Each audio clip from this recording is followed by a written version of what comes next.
Let's see, do we have any burning questions while we are at this? Anybody from the audience? Any questions? Just like, yes, one. Hi, I would say that now good afternoon to all panelists. Thank you so much for your sharing today. It's very inspiring. And my name is, by the way, Seva. I am a mime artist from Project ABBA. We are from Ipoh. I would like to ask you, through all your observations and maybe your experience dealing with performance art, maybe in the sector of education and everything like that, I've always been seeing the society and the artist itself. It's like we know that both of them are two separate entities, but maybe in the future I would like for these gaps to close as we can, for not to say it, in a negative purpose or whatever, but I would like to see like the society understands the art better so that they can appreciate better. Okay, but the thing is, throughout all these years, we've seen kind of like the separation. But it's good, like nowadays, since the art education has been coming to Malaysia since the 70s, has been improving, and I'm grateful for that. But in your opinion, in your experience, in your observation, do you see there's an improvement of the gaps between the artists and the society itself? Because, like for example, like me coming from a traditional performing arts that I've done my research on, which is Mak Yong, what I understand is that in the past, the traditional performing artists, seeing what they're doing is like something that of both ritualistic and also something that they can enjoy, something that is fun. So the performance art of the modern era is like more into the critical discourse, critical understanding, influenced heavily by the Western philosophy and education.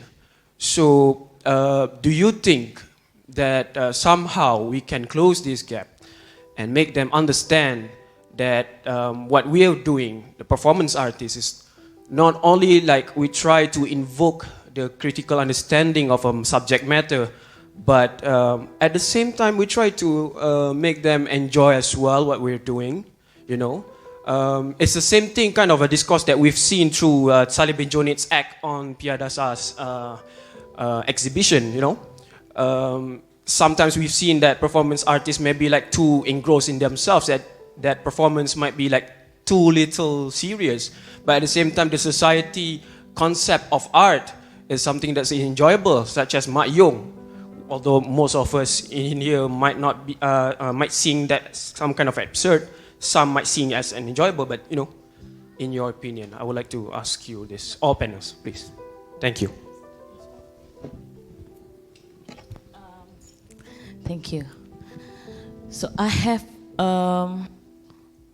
first maybe I want to say that in terms of performance art, in my opinion, even in our art scenes, do we really recognize performance as a medium in the visual art or in our arts?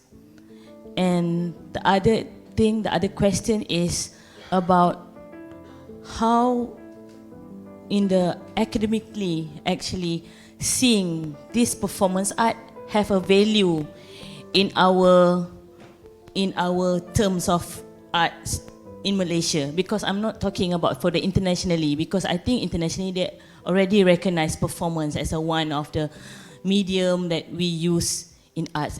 And another thing is who is the kumpulan dalam society yang kamu cakap don't want to make this gap. If you say about the traditional performing, I think there is a lot people recognize because the audience there who is really practice and understands. But in performance art, people really see it's just like performance is just like alah dia main-main, dia tak reti lukis, dia tak tahu nak buat work, dia tak tahu nak buat statement, so they just make a crazy on the front of people and and saying that there's a masterpiece. So I think it's back to the education's issue that performance art should be recognized of one of the medium in our arts and treated as an artwork. So that's one of the things. Yeah. I know, Ray. Since you're active longer, do you see any like division and sort of like convergence between society and performance art? Well, I mean, I do, but in a slightly different way than you're talking, and that is that, I mean, what happens in performance in general and performance art in particular is that the artist's body becomes the commodity. So rather than creating the commodity, the body itself then becomes the commodity. The artist is the commodity, and the artist is shipped around the world to do performances in different places as a commodity. Also as a person, but as a commodity. It's already integrated, but it's not integrated necessarily in the way that you're hoping for, right? It's part of the economy and the larger economy. Now, what I think you're hoping for is a kind of that artist's work somehow permeates the society and as R&D, a kind of research and development kind of area, and I think it is. I think art is a kind of research and development of new methodologies of approaching people, of creating groups, of creating social networks, of creating objects, and of analysis of objects, analysis of everyday performance. You know, that everyday performance and ritual and is something that we begin, as artists, we begin to look at and say, oh, this is interesting. What if I begin to work with this and see where this will take me? So it's that kind of attitude, that attitude of fuzzy borders, of looking between the lines, reading between the lines, of staying up all night, as Lucian used to say, or says in the Madman's Diary, to remain awake while others sleep, and read between the lines. I think that is actually the part of the role of the artist, is to do that, but it's also to form groups. And you said that you're part of a group, and I think that construction of social networks around the production of aesthetic objects and aesthetic forms and the per form it is itself a very important part of what artists do.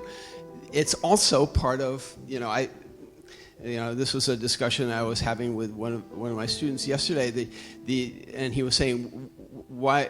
I was saying, well, this is not the nation building period of Malaysia. And he was saying, well, how do you know that nation building is over? And it's, of course, never over. It's always constantly renewed.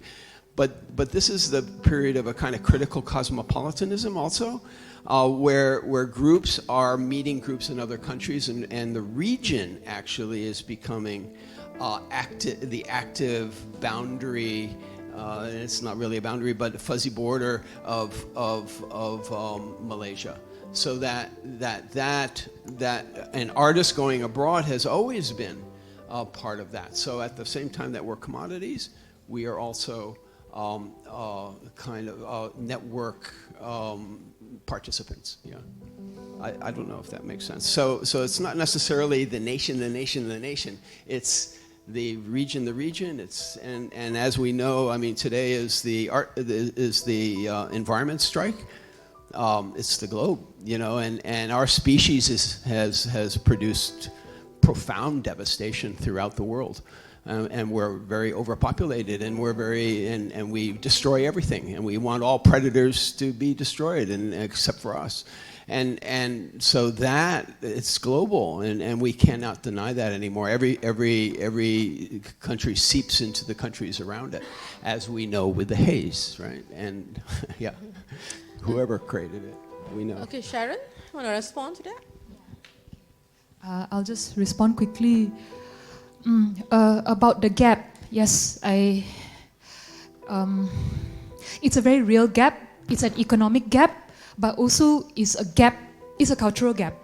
Yes, and how the economic relates to the cultural is a really important question. Yeah,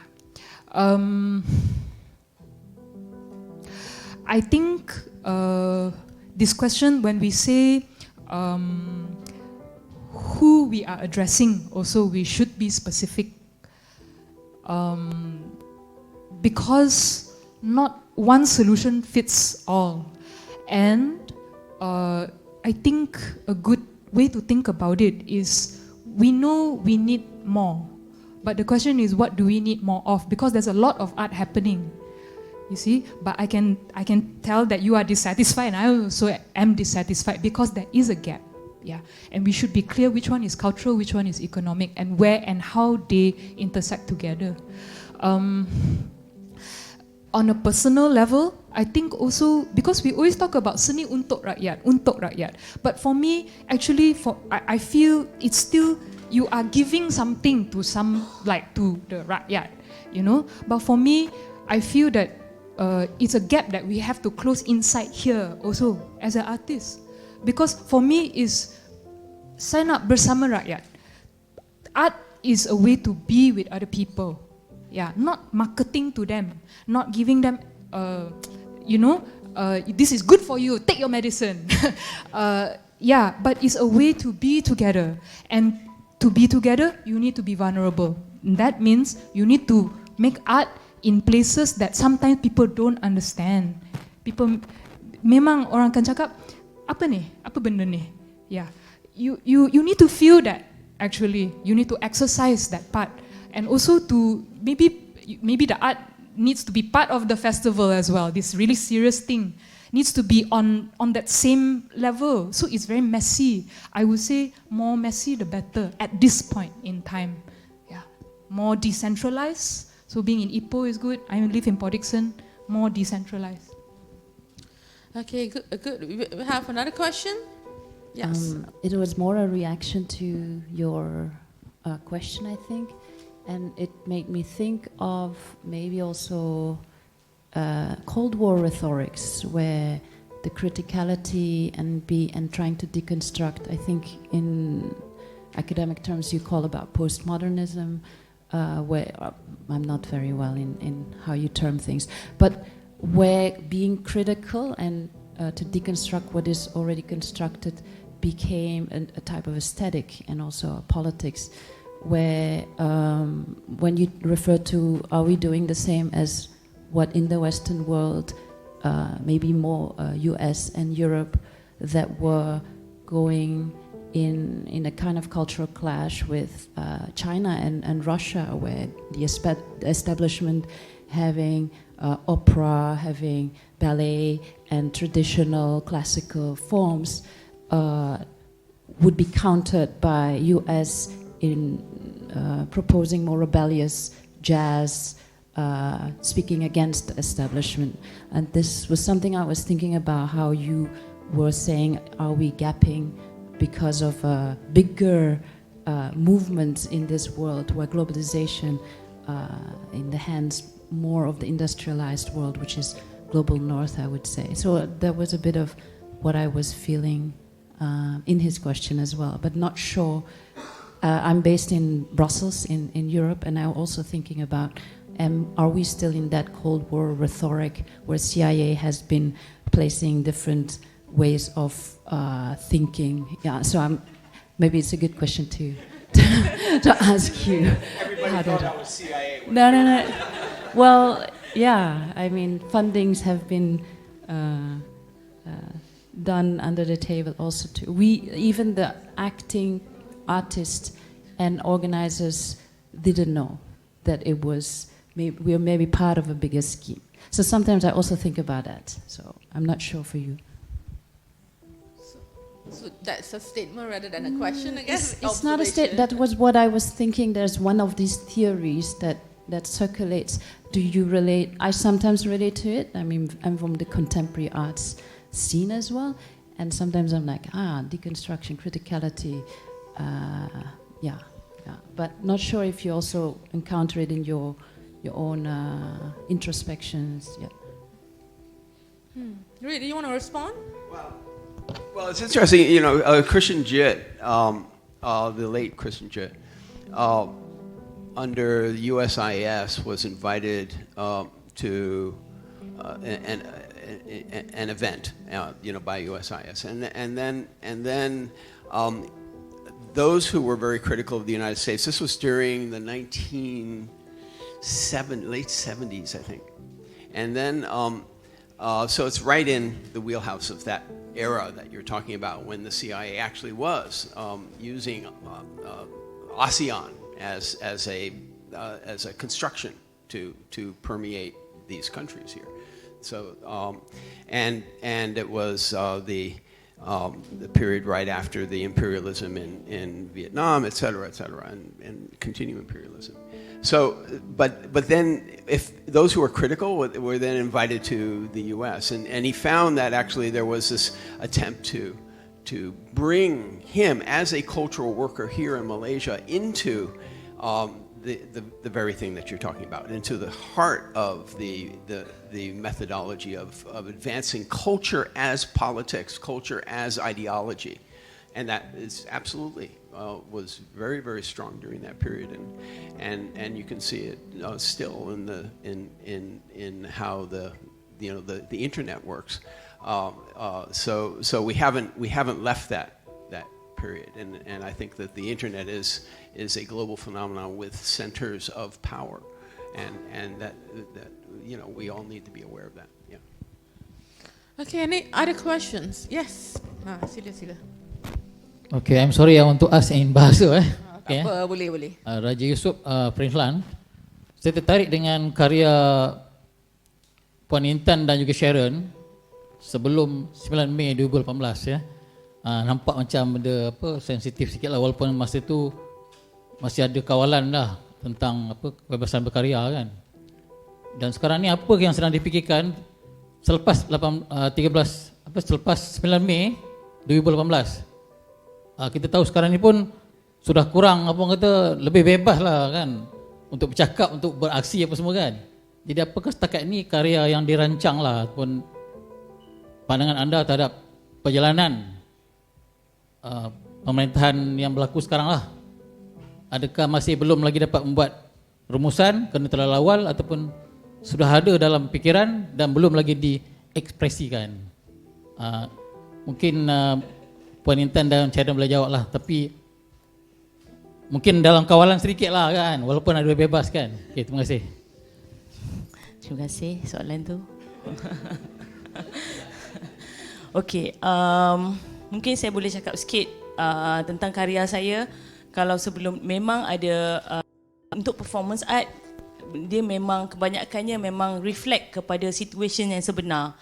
Dan saya mengaku memang sebelum ni karya-karya saya memang terus reflect pada situasi yang ketika itu. Contohnya pada 2007 waktu isu Al-Tantuya, waktu itu saya memang ada buat satu performance dekat Center Market, 2 voting card, and then saya acting dalam tu as bukan saja Al-Tantuya punya isu pada waktu tu, ada beberapa lagi isu perempuan yang kematiannya melalui kanak-kanak mati dirogol, perempuan mati dibunuh. So saya rasa isu-isu perempuan pada waktu itu macam kita tengok anak kucing mati. So saya waktu tu residency dekat Galeri Shah Alam, dan saya merespon isu tu kepada isu macam mana perspektif kita kepada cerita-cerita besar yang dibukakan ni. Dan isu politik, memang saya nampak performance art adalah satu yang direct punya medium yang memang reflect pada situation.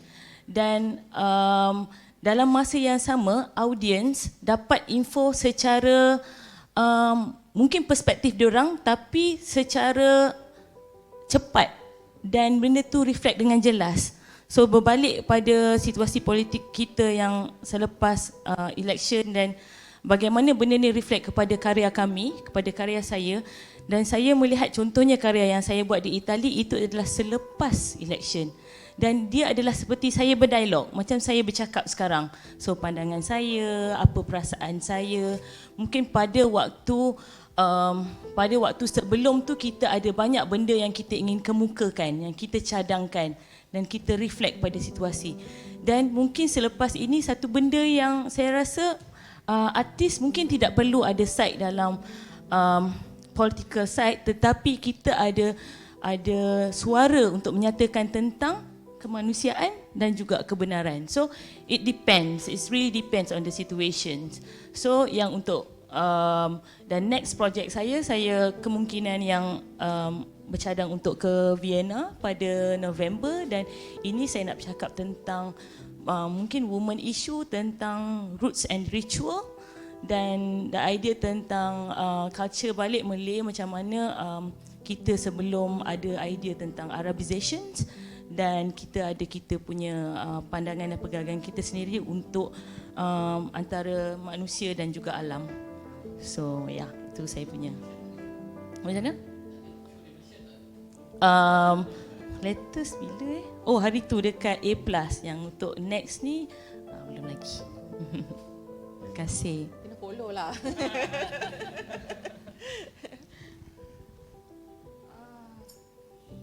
Okay.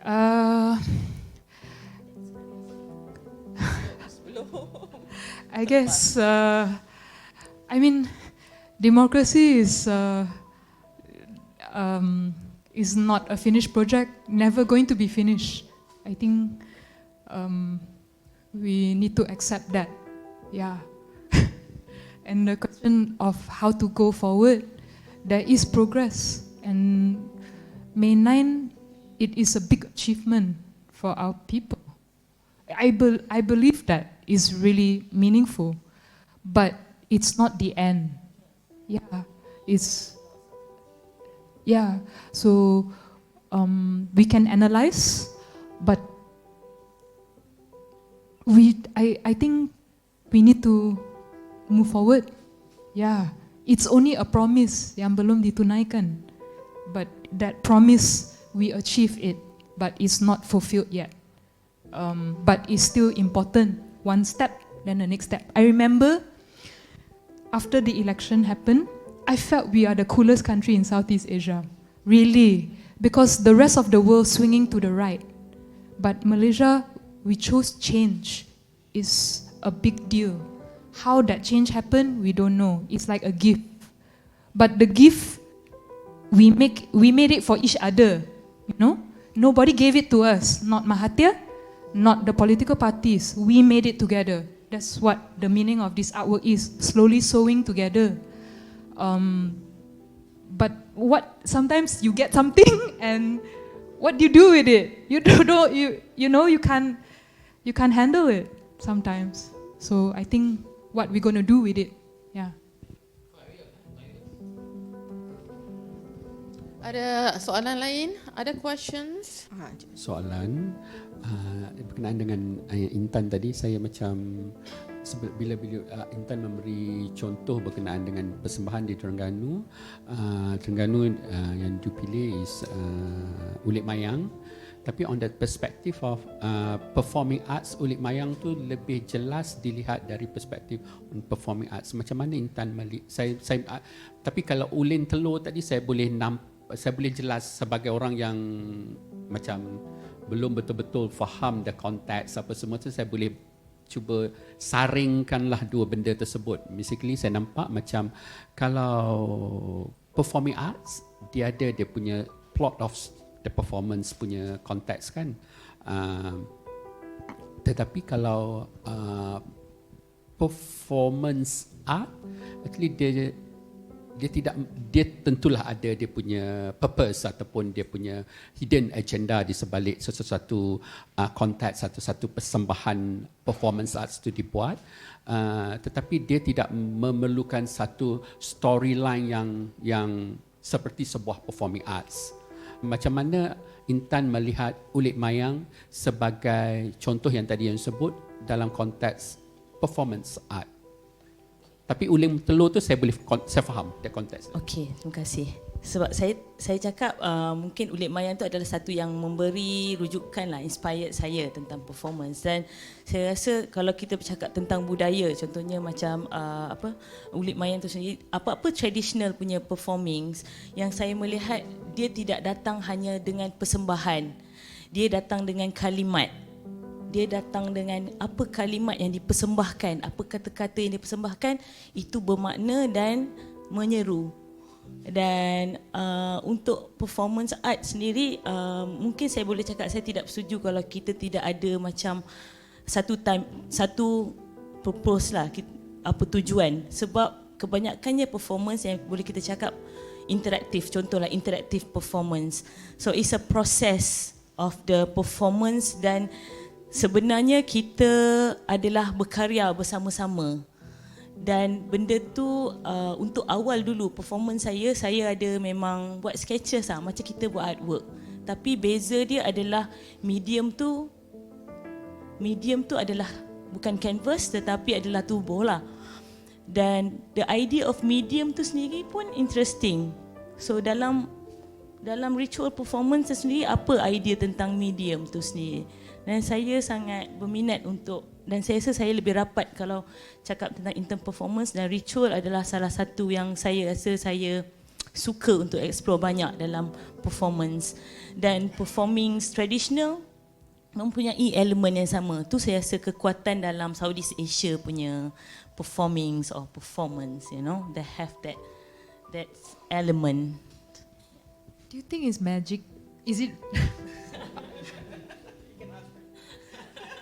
No, I've been thinking about it. No, because when Ray described, you asked your students to trap a spirit. Oh, did everybody try? No, nobody said they didn't want to do. Were there actually? Quite enthusiastic about having the opportunity. It seemed.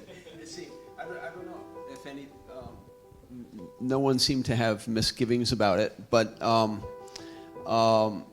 some very carefully tried to trap a spirit, and others created an installation, I think. Right. So I think that there was enough slippage room, you know. But you know, I just want to, and I think it relates to that question and the issue of Mat Yong. There's something in performance art, as other art forms, there is a need to explore the local, and then the local then actually, and this is a peculiar thing about the larger commodity system of art, that the local becomes the new global, and you know, people have used the word global, right? But that we in different cultures who have no contact with each other, except sometimes in these large biennales, these large gatherings of people, we discover somebody else's local. And that so the you know, the knowledge and the experience of say Mat Yong, for example, then becomes someone else's revelation, and it can be in South America that they suddenly, that the connections, the dots begin to connect. There are people I know who in Finland who work with bringing indigenous people from the Sami from Finland together with the Uedaka people, the Huichol, the part of the Huichol group in Mexico, and to create indigenous museums. So this linkage is local to local. It's not. It sort of bypasses it to some degree the larger commodity system, but it actually feeds off of it. So it's a very interesting kind of phenomenon. Yeah. Okay, thank you. Yes, yeah. Hi guys. Thank you for your sharing just now. Actually, I want to sort of bring up this question, which I think relates a little bit to the previous question as well, which is about this issue of rehearsal. Because when I think about performing arts, I'm thinking about theatre. A lot of times you have a process of rehearsing. Whereas it seems to me, I mean, correct me if I'm wrong, a lot of performance art, there's a lot of preparation, a lot of planning, but you don't actually rehearse to discipline the body to act in a certain way for a performance that is already dictated. So there seems to be slippages between what you intend and what actually happens, because there doesn't seem to be a process of this rehearsal, which I'm reading it as a disciplining of the body. So do you see rehearsal as not part of performance art, and once you bring in rehearsal, then it becomes more of theatre or something that's much more constructed or artificial, as it were? And then also to bring in a little bit what Sharon, you're talking about Muay Thai, because to me I see that as like a continuum. Because Muay Thai, you practice, you really discipline your body, but the final performance you can't know because your opponent is not someone you had rehearsed with. So to me, that is a nice kind of continuum to look at performing arts, practice sports, I don't know where to put that, and then performance art. So yeah. Okay, very, very interesting question. The rehearsals, do you rehearse? Do you need to rehearse? Or let's get rid of rehearsals. Okay, thank you. Yeah, I don't do a rehearsal for the performance arts, but I'm treating like, you know, this is about body in performance art, like how you understand your body to transfer your body in the moment of performance art, can making a communications with your target audience to understandings about the presence and the issue that you want to bring. So it's more about the process to making the work. So it's not like I mentioned again, it's not sometimes can be entertaining, but mostly it's not about entertain people that they will clap their hands and yeah, that's good. So that's not the purpose what I'm doing in my performance art. I prefer to having a dialogue, to sharing the experience, to have a different perspective from the different audience. Sometimes it's really interesting when people giving me a feedback after my performance. And it's like I give one example when at the Asiatopia that I do a performance art, that when I just arrived at Thailand, then they just announced their king just passed away, and all of them like wearing a black clothes, and it's really like, okay, not only me wearing a black cloth, so everybody in Bangkok at that time, they're wearing a black cloth, and we starting talking about the performance. And when I proposing to them, I say like, actually I changed my idea. I just want to propose, like I recite the from the Quran for the last present, a gift from the house, the Muslim Thailand give the last present to their king. So they say, oh no, Intan, you cannot say that because it's very sensitive when talking about the king issue, and you want to recite the Quran. Like they have the sensitivity. It's not about the religious thing, but it's about the king issue. Like you cannot do that. And then I changed my statement. I said, no, I just want to recite to my late grandfather because he's Thai. So they say, okay. So that's fine. So I say, okay. So I'm studying my performance. Yes, I'm not doing rehearsal, but I have my own ritual before the performance. So I do my discipline there. So yeah, I have to do like how my body, I treated my body, how I set up my, preparing the segments and the disciplines of my body, some of the disciplines, and then I try to find the prop, and then when I try to recite ayat kursi, like this is the normal pace that we read for the passed away in the Islam, kan? Lepas tu, and then after that, I've got the response from the audience. It's really interesting. There is come an Indonesian lady come to me and say like, oh, thank you so much. You just remind me. I'm not reading the Surah Yasin for a year, and I'm thinking that I want to read more about it. I said, oh, wow. Suddenly dawah happens there. Yeah, that's not my purpose. I just want to read, and because of that's a normal thing that, for the Muslim give to the person that they love, and the meaning of the Quran is really nice about the space, the planet and everything. So that's my parts of the experience that I feel that if we're talking about the rehearsal, but the most important that for me, like how's the not about, yes, I have my statement, but how's the audience give the feedback, it's really interesting. You know, it's out of my expectation sometimes. And the interactive, like I have to for the rehab center at Jalan Lorong Haji Taib for the drug user, that is take 3 days for me to talk with the drug users, with the kid on the street, you know, just talking normally. And when I do performance, the MC, like your performance before, they explains a lot. And for me, like for the first time, like why they need to talk when I do performance, you know, that's very distract me.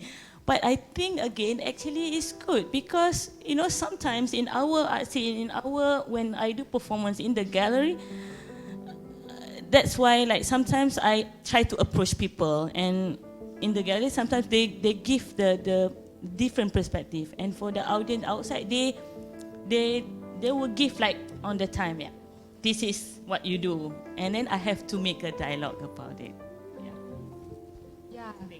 Yeah, about the same. Rehearsal, the practice.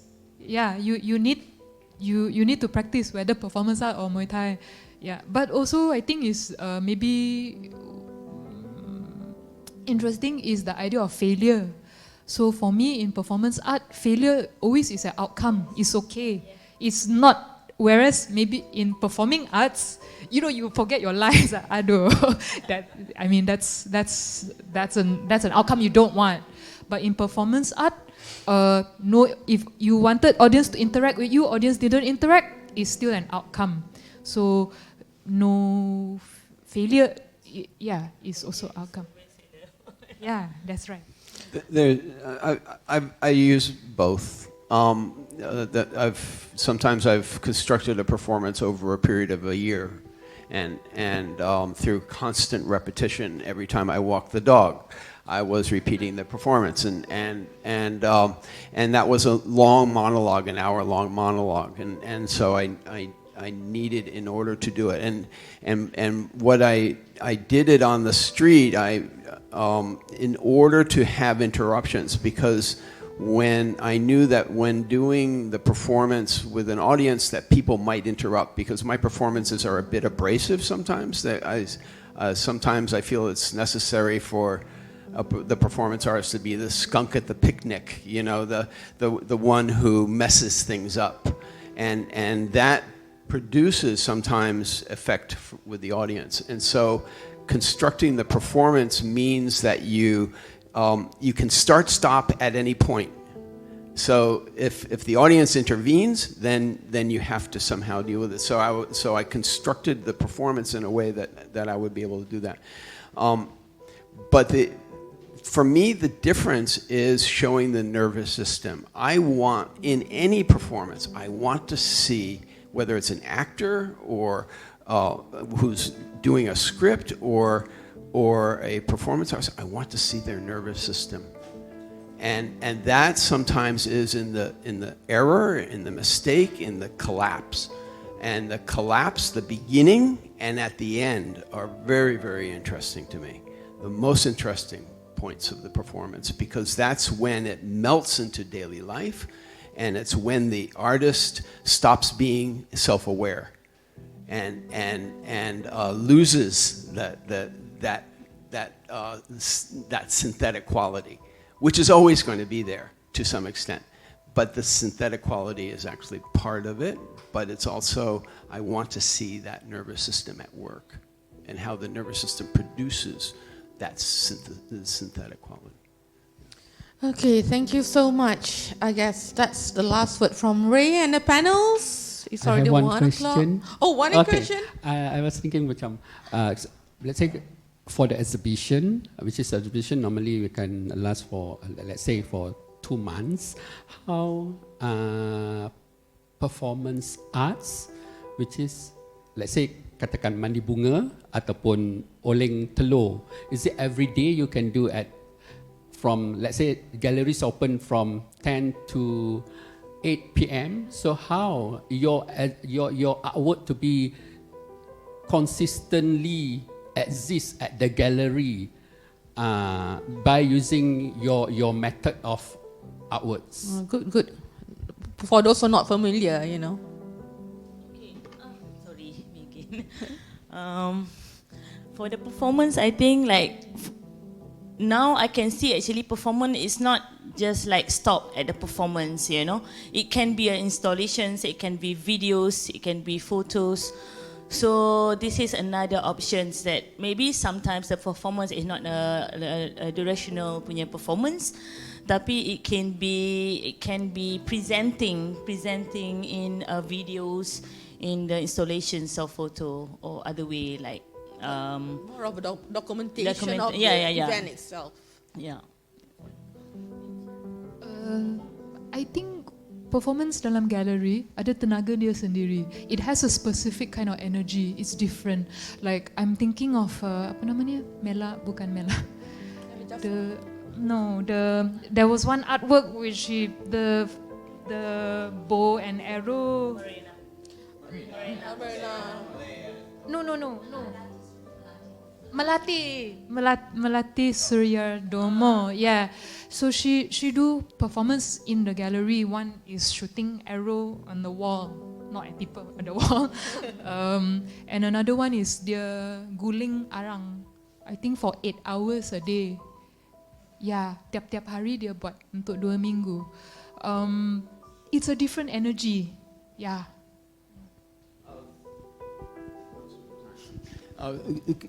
There are artists who have done very long-term performances and just sleeping in the gallery, for example, because we are talking about this connection with daily life, and that sometimes you don't doing is not doing, and just simply repeating or doing a stable state.